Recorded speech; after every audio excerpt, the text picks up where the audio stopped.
Welcome to the Ideation Podcast. This is an on-the-go podcast designed to help you move your ideas forward through better implementation. In each episode, we'll hear from thought leaders in multiple industries, share about how they implement their ideas in order to make them remarkable. That is worth making a remark about. I'm your host, Charles Lee.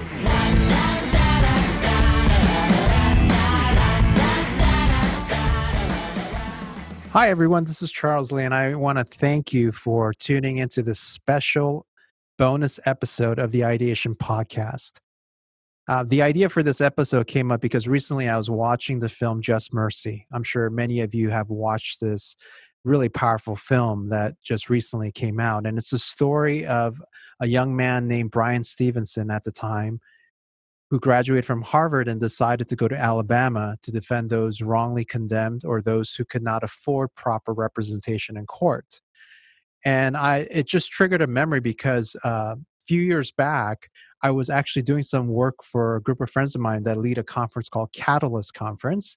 And it's a conference for nonprofit leaders, businesses, church leaders, and I was doing some backstage interviews with speakers, and one of the speakers happened to be Bryan Stevenson, the person that the film is based upon, his own story. He is the founder and executive director of the Equal Justice Initiative, which is a human rights organization based in Alabama. And so I went back to the files, listened to the interview again. It's a short 15-minute interview, but there was so much that he shared during that time that I thought it would be meaningful to bring that back up into conversation as one of our podcast episodes. And many thanks to the Catalyst crew who gave me permission to do this. So today, this podcast is a recording of that specific interview. And those of you who may be less familiar, the movie was actually based on a book that Bryan wrote years ago called the same name, Just Mercy. And so let me give you a little bit of background on Bryan, and then we'll jump into the interview. And he has some amazing personal stories, the way he thinks about justice and equity, the thoughts he has on like what allows him to continually be inspired and courageously move forward is going to be a truly inspiring time. And so a little bit about EJI, which is the organization that Bryan leads, Equal Justice Initiative. It's won some of the most largest major legal challenges, eliminating excessive and unfair sentencing, exonerating innocent death row prisoners. They've confronted abuse of the incarcerated and the mentally ill, and aiding children prosecuted as adults. Mr. Stevenson has argued and won multiple cases at the U.S. Supreme Court, including a 2019 ruling protecting condemned prisoners who suffer from dementia, and a landmark 2012 ruling that banned mandatory life imprisonment without parole sentences for all children 17 or younger. As some of you saw in the film, Mr. Stevenson and his staff have won multiple reversals, relief, or release from prison for over 135 wrongly condemned prisoners on death row, and won relief for hundreds of other wrongly convicted or unfairly sentenced individuals. So in this interview, we dive a little bit into his backstory. And then at the time, I had no idea a film was going to be made around the story, but I clearly recall some of his most amazing interactions, as well as upbringing, his ability to sit at the feet of people like Rosa Parks. So you'll hear his insights, as well as within the context of the story, as well as what we can do in the fight for justice. So thank you for tuning in. I think you're going to thoroughly enjoy this. And thank you for supporting this podcast. And I hope you find this content helpful. So much for being with me today. It's my real privilege. Yeah. Well, many people have seen your TED Talk, and take us back a little bit as far as like how you got into this place where you feel like, man, justice is something that I need to be actively working for and in. Well, I grew up in a poor community that was racially marginalized in the rural South, and that history and that legacy was very real for me. I remember when lawyers came into our community and opened up the public schools. I'm a product of that intervention. Brown versus Board of Education is what created the opportunities that I've had. And growing up with segregation and Jim Crow, and you definitely get a perspective on the need for justice, the importance of justice. And also growing up in a poor community, you realize the obstacles that can create. I was fortunate to go to college and then to go to law school, and I really didn't know what kind of work I was going to do until I took an internship actually here in Atlanta to work with a human rights group that provided legal assistance to people on death row. And that was really the thing that engaged me. I met people who were literally dying for legal assistance. They could not get the legal help they need, and they were facing execution. And that experience really for me was quite powerful, quite transformative. The first person I met was as a law student was somebody who had my exact same birthday. Wow. And I was so nervous trying to tell him that he wasn't at risk of execution in a year. That's all I could tell him. I didn't know anything else. But when I told him that, he just grabbed my hand and he said, "I'm just so grateful for that information. Now I can have my wife visit. Now I can have my kids visit." And it became clear I'd had an impact on the quality of this man's life. And for me, that was quite energizing and empowering. And I came back and started working with that organization, and then a few years later started EJI in Montgomery, Alabama. I've heard you speak a few times, watched some videos, and just heard you today. And, you talk a lot about the power of identity in your work. Can you unpack that for us a little bit as to why that is so significant in the way we understand justice? Well, I think we have relationships, family relationships, community relationships, social relationships, and we have to see ourselves and the identities that we present to other people as relevant in how those relationships get shaped. If people think I'm just a lawyer, they engage with me differently. If they think I'm just African American, they engage with me differently. Gender, race, all of those things. And so I think we have to be much more purposeful about how we think about our own identity.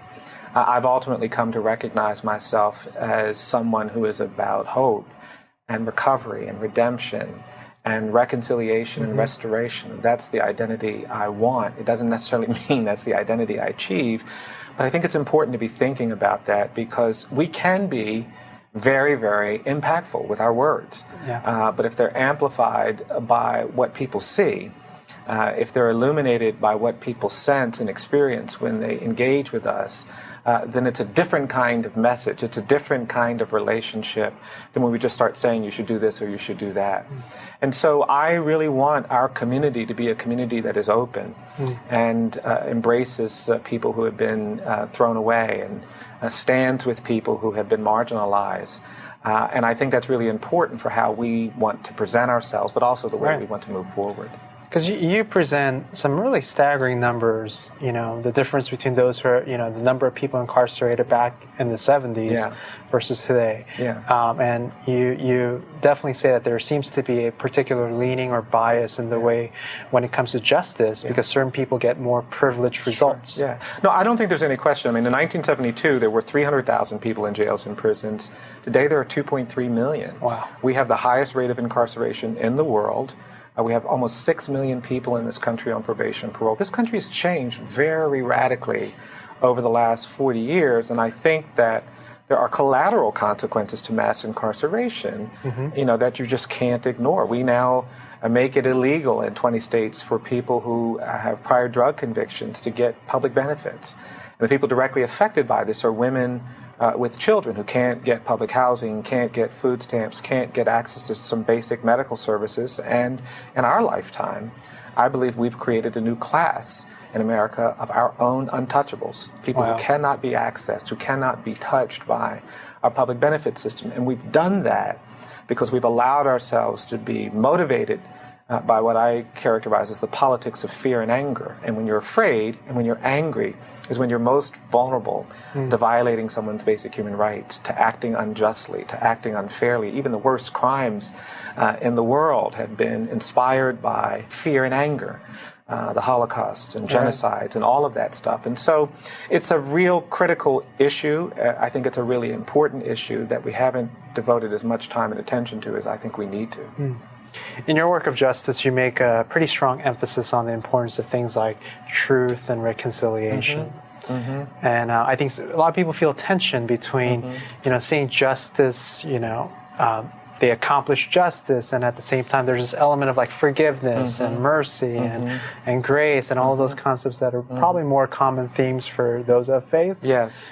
So how do those two things work together, or can they work together? Yeah. Well, I think they do work together. I don't think we're ever excused from the importance of recognizing the value of reconciliation. I mean, we've had a horrific history in some areas. I mean, our racial history, particularly here in the South, is very troubling. My great-grandfather was enslaved. My grandmother grew up in an era between the end of Reconstruction and World War II that was dominated by terrorism.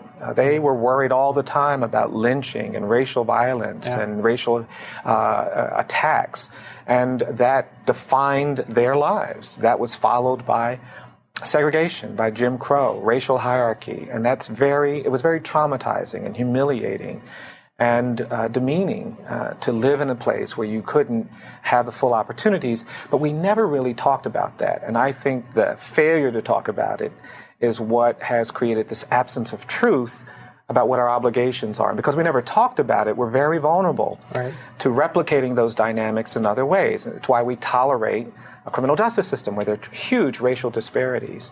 And so I do think it's important for societies to come to terms with it. You know, I gave a lecture about race and the death penalty in Germany, and after, the German scholar in attendance stood up and said, you know, we don't have the death penalty in Germany, and we've almost universally agreed that we can never again engage in the systematic killing of human beings. Interesting. And she said, the experience of the Holocaust means we can never again kill people. It would be a sign that we're not fully appreciating what that legacy represents. It would be arrogant. It wouldn't show the humility we have to show as a nation recovering from this horrific violence and abuse. And I thought about that on the flight back to Atlanta, to Alabama, and as I was thinking about it, I got it. You know, I was thinking what it would feel like to live in a world today where people were still being executed in Germany, and what would it feel like if the majority of those people were disproportionately Jewish? And the more I thought about it, the more I realized it'd be completely unconscionable, unacceptable. I couldn't make peace with that. And then I got off the plane and walked around Alabama, where buried in the ground are the bodies of hundreds of people who were lynched and the victims of racial terror and violence. And yet, when I go to death row, I see this death row that is disproportionately African American, where 80% of the victims are white, even though 65% of all murder victims are black. And this failure to reconcile ourselves to that doesn't reflect, I think, a resistance to faith, but a resistance to truth. Communities of faith, however, are supposed to be the agents of that, because we are supposed to specialize in recovery, in truth-telling, in redemption, in restoration, and reconciliation. But I don't think we've always been willing to engage in that when it's uncomfortable, when it's inconvenient, and when it comes with a lot of resistance, which is what these issues generate. Now, I really appreciate how you carry the sense that you genuinely care for people regardless of what they've done. Yes. So how would you advise? A lot of our viewers are part of leaderships and faith communities, and they may want to embrace, but it feels like in some ways it's easier to support something overseas than in your own backyard or part of a city that your own ministry may not be a part of. Any advice for that fact? Well, I think there's real power in proximity to the things that matter. By being someone who's stood close to death row prisoners, who's stood close to children who've been sentenced to die in prison, who've stood close to people who've been incarcerated, wrongly convicted, rightly convicted. I've just learned things about myself. I've learned things about this community. And so I think any faith community needs to be proximate in some of its ministry and some of its missions to actually be engaged and knowledgeable. And so I think you have to, if you're in this country, engage with some of these issues locally. And, we've got 2.3 million people in jails and prisons. We've got 6 million people on probation and parole. The opportunities for engagement are unlimited. I tell people all the time that I believe that everybody is more than the worst thing that they've ever done. That if you tell a lie, you're not just a liar. If you take something that doesn't belong to you, you're not just a thief. That if you kill somebody, you're not just a killer. But I feel the need to keep saying it. For the faith community, that should come really easily. because we have learned from our various earliest moments as people of faith that that's exactly what we are called to recognize, that we are not our worst acts, that we are not the sins we've committed. We're people who have been restored, redeemed, changed by grace and mercy. It's just sometimes we don't show that. And the way we deal with people who are broken, who are marginalized, who are hated and disfavored. And that's why I think there is a special role for people to engage, and it's all around you. There's reentry work, there's prison ministry work, there are opportunities for just individual engagement with individuals, any of the 2.3 million who are incarcerated or the 6 million out. And I find that really gives people not only an understanding of these issues, but an understanding of themselves. It really allows them to see their faith through the lens of proximity. And that calling, I think, it can't be replicated any other way. Well, one of the great stories that you tell is, when you encountered Rosa Parks and she talked about courage. I would love for you to share that. Sure. I have been really, really privileged. I work in Montgomery, Alabama, and people say, "Oh, what you do, it must be so hard." But when I look back at the history that I've inherited, I've never had to say my head is bloodied but not bowed like the people who came before me, and that's why getting to spend time with people like Rosa Parks has been really one of the just beautiful things about my career. And she did. She used to come back to Montgomery. She moved to Detroit. She used to come back all the time and get together with her two closest friends, Johnny Carr, an African-American woman who organized the Montgomery bus boycott, and Virginia Durr, a white woman whose husband, Clifford Durr, represented Dr. King. And they just used to get together and just talk. And whenever Miss Parks would come to town, Miss Carr would call me and she'd say, "Brian, Miss Durr and I are going to get together with Miss Rosa and we're going to talk. You want to come over and listen?" And I'd say, "Oh, yes, ma'am, I do." And then she'd always make sure, she said, "Now tell me, Brian, what the word listen means." I had to explain to her that I knew my role was to not say a word. And I'd go over there. And it was always so affirming and energizing and engaging, just because they were so full of passion and faith and hope and commitment. And one day she asked me, she said, "Now, Brian, what does the EJI do?" Miss Parks turned to me and she said, "What does the EJI do?" And I looked at Miss Carr and said, "Can I talk?" And she gave me the nod. So I gave her my rap. I said, "We're trying to do something about the death penalty and children sentenced to die in prison and mass incarceration and overcrowding, abuse of power, bias, race, economic discrimination." I gave her my whole rap, and when I finished, she looked at me and she said, "That's going to make you tired." And that's when Ms. Carr leaned forward and she said, "That's why you've got to be brave, brave, brave." And I think she's right. To do the difficult things, to work in the margins, to do the challenging things, to do the things that may mean you stand up when other people sit, that may mean you speak when other people are quiet, will exhaust you. Because it has these dimensions and dynamics that are not just linear. They're very, very complex. And it takes courage to keep doing that. But I think we have been privileged, many of us, and certainly those of us in the church, to be surrounded by this community of witnesses who are, icons of that courage, who are people who understand that courage, and their lives, their stories, their witness make our struggle, our acts of courage, infinitely easier, which is why I feel quite privileged to do what I do. I want to ask you one last personal leadership question, and that is, even just from afar, I'm sure in your work of justice, there are these probably countless moments where it just feels like setbacks and no's and closed doors, and you keep knocking. What keeps you going through all of that, and how do you lead a team through that kind of work? Yeah. Well, I am someone who firmly believes that you have to believe things you haven't seen, that you actually have to see outcomes and results and progress. You have to believe it even though when you don't clearly see it. Now, you have to spend a lot of time reflecting, thinking, strategizing, developing tactical maneuvers that will get you there. But ultimately, if you don't have that belief, I think you're very vulnerable to those moments, and those moments will defeat you. And it's the reason why I try to teach my students and my staff that to create justice, just like to succeed in anything, I believe you've got to be smart and tactical. You have to have good information in your head. You have to have good ideas in your head. But ultimately, it's not the ideas in your mind that get you there. It's really the conviction in your heart. And it's that heart-mind relationship that you have to nurture and protect so that in those moments of challenge and crisis and inconvenience and discomfort, you understand that that's part of the journey.